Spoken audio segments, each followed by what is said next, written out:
Hello. I decided to make this channel because I've been sharing my story on TikTok. Some of you might know me from there. My video went viral. I will insert a picture of my viral TikTok here. So yeah, so basically, you know what TikTok's like.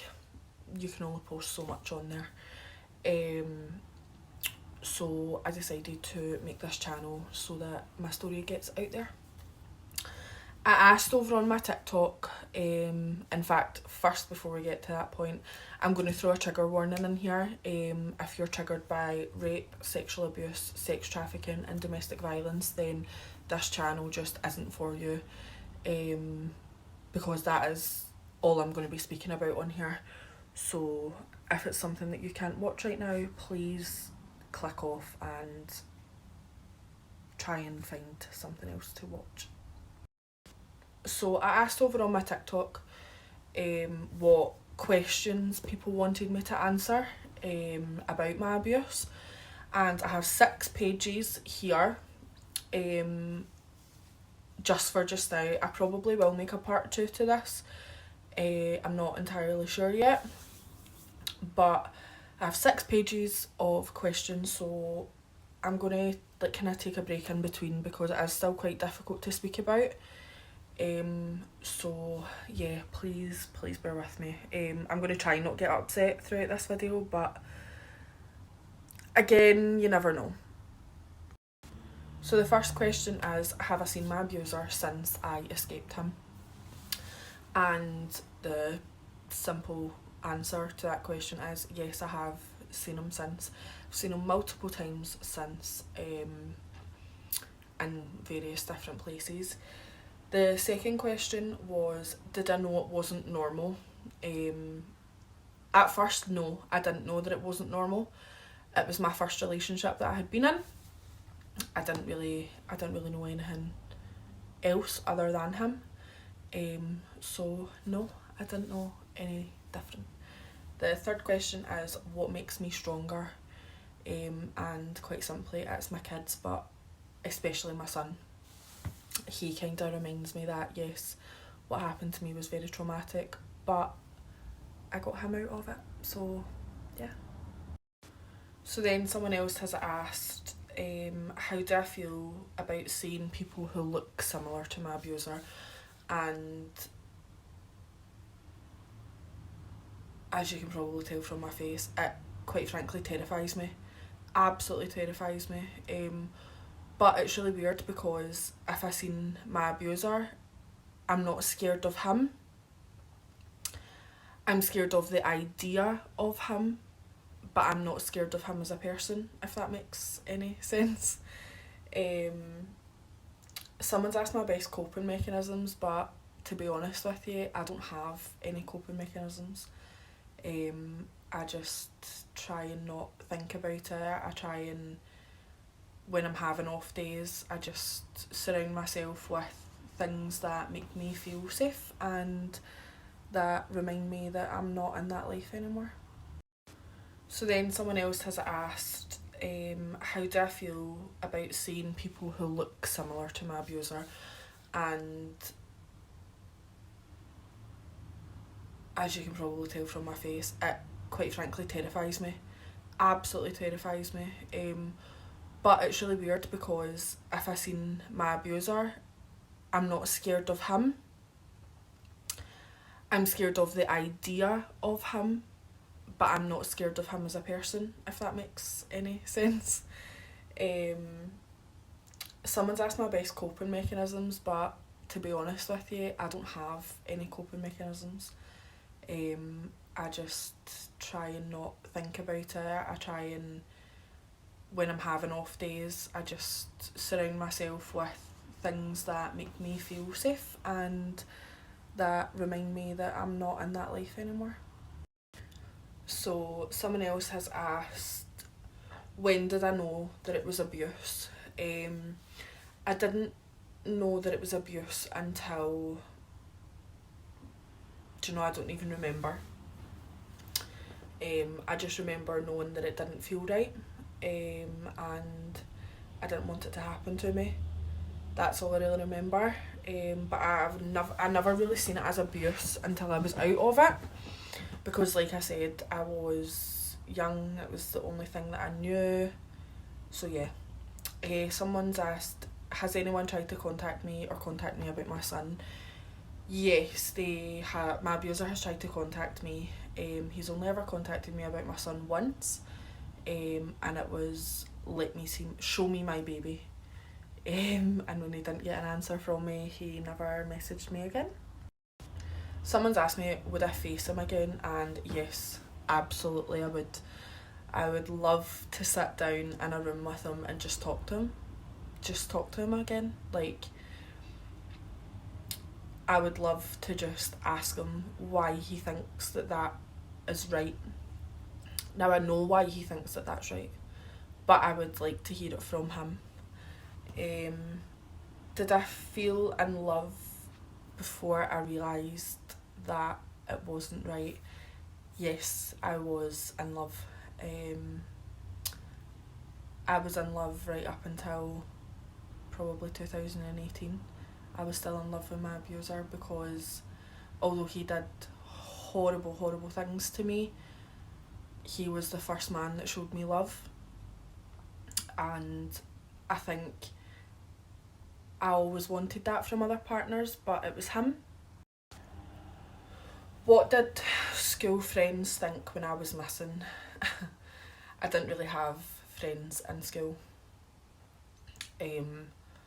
I got bullied quite a lot in school for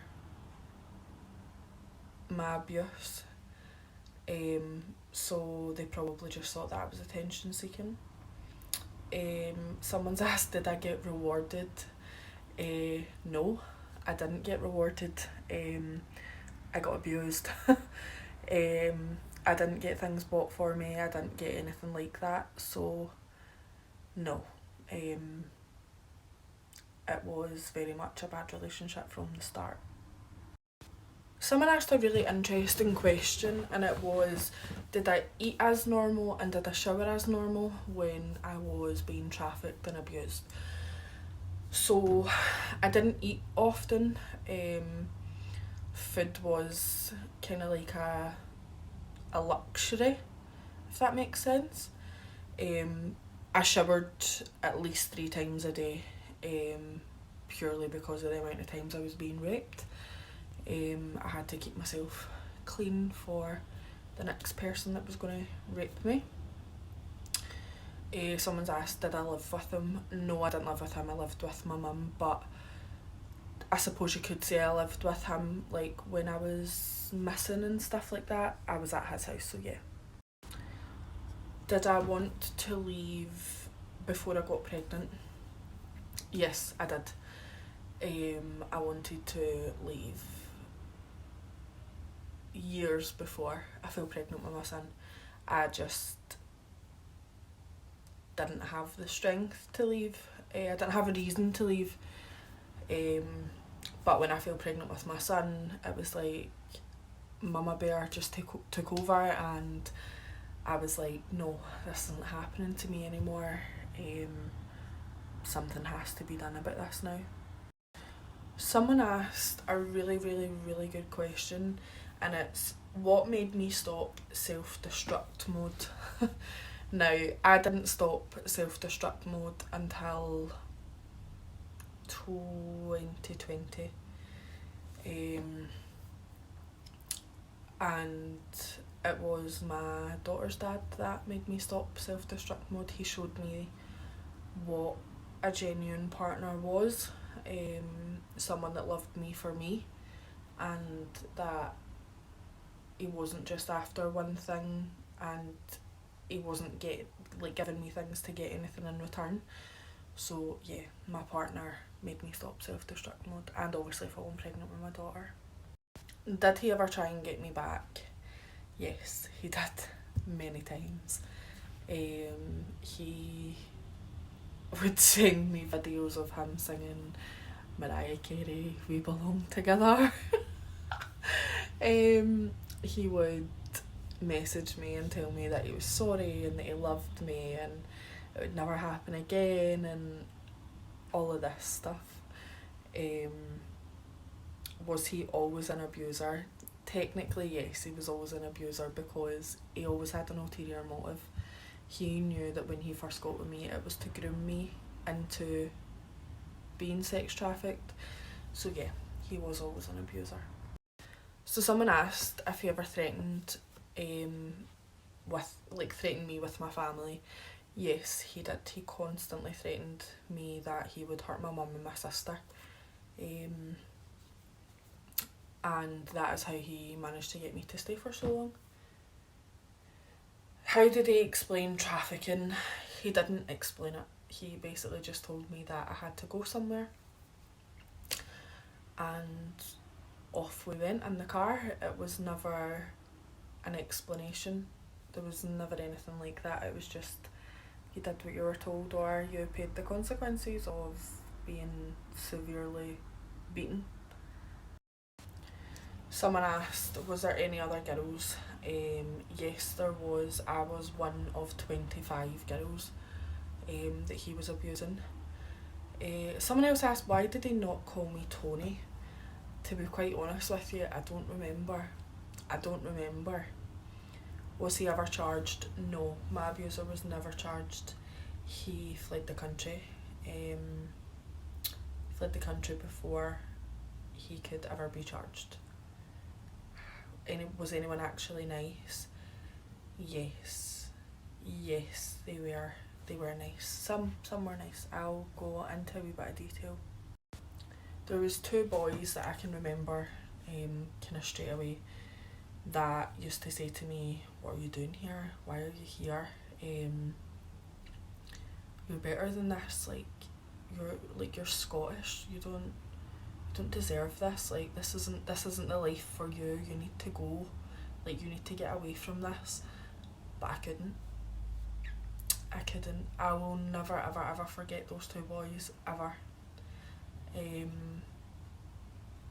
actually makes me kind of upset because they just wanted to help me and I didn't want to help myself. So I will forever be grateful for them, and they don't know how much I appreciate them. Someone asked, has my abuser ever apologised? And no, he's never apologised to me. Sincerely apologised to me? No, he never will. How long before abuse started? I was with him a month before the abuse started. Has my mum ever had a face-to-face with him? My mum met him once, and it was when she ripped me away from him in the street after I had been missing. Does he know about my son? Yes, he knows now about my son.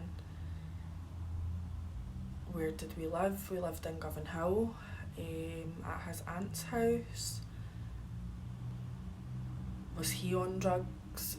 Yes, he was on drugs. Was I on drugs? Yes, I was drugged by him many times. Is Govanhill like everyone says? Now, Govanhill is worse than what everyone says. Govanhill is the devil's playground.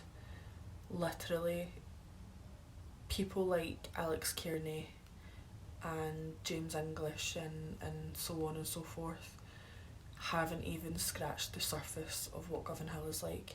I was a part of that. I was a victim of Govanhill. I know Govanhill inside out. I could literally tell you everything that you needed to know about Govanhill, how to stay safe, what this means, what that means, everything. People don't realise how bad it actually is. They just think that it's what they hear from news or things like that, but you don't actually realise how bad it is until you're in it. So someone asked, did he know how I felt when he was abusing me? And yes, he did. I used to beg him every day to just stop it,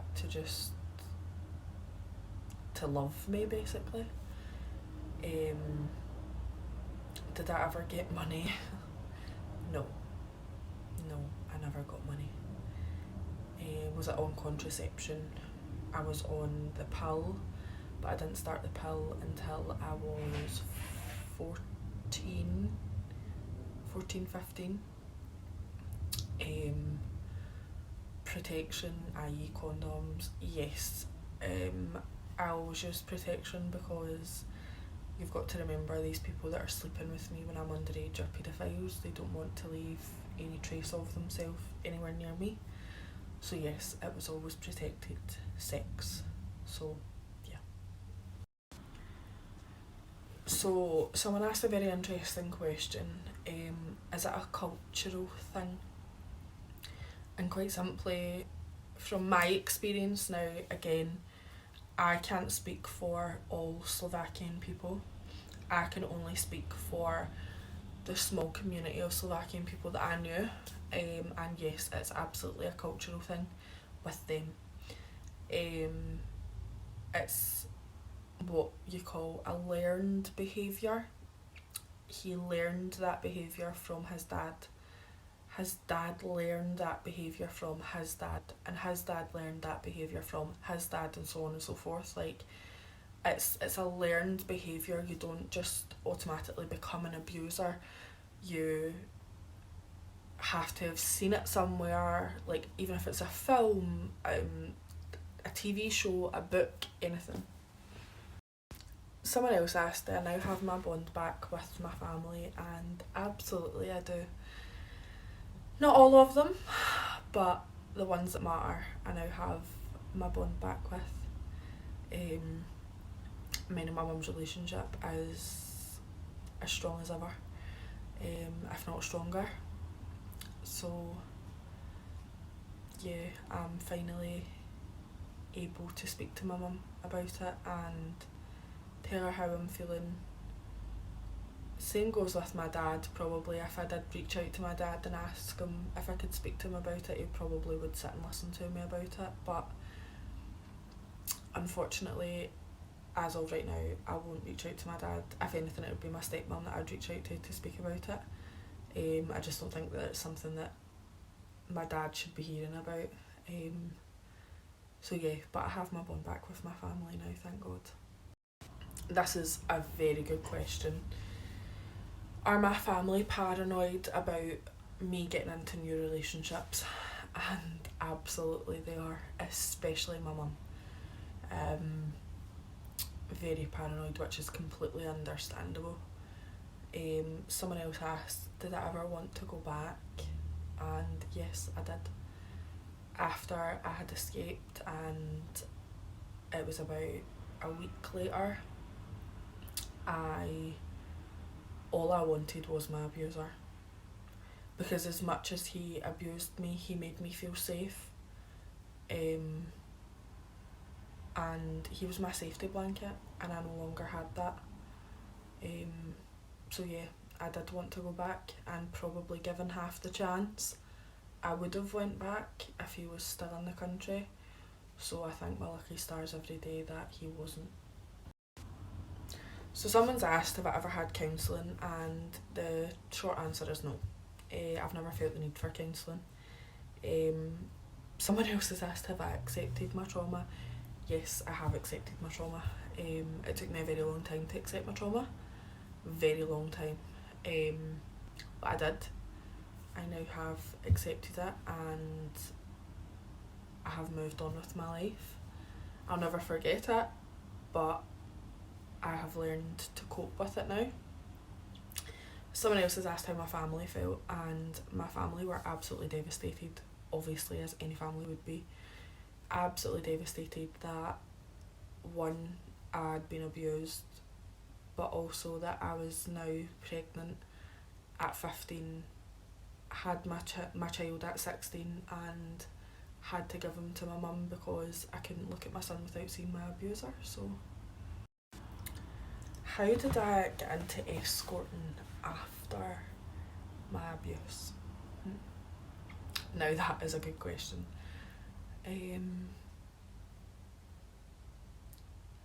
To put it plainly, it was all I knew. I only knew how to sell my body for money. I didn't know anything else. I knew how to make fast money, and that's what I did.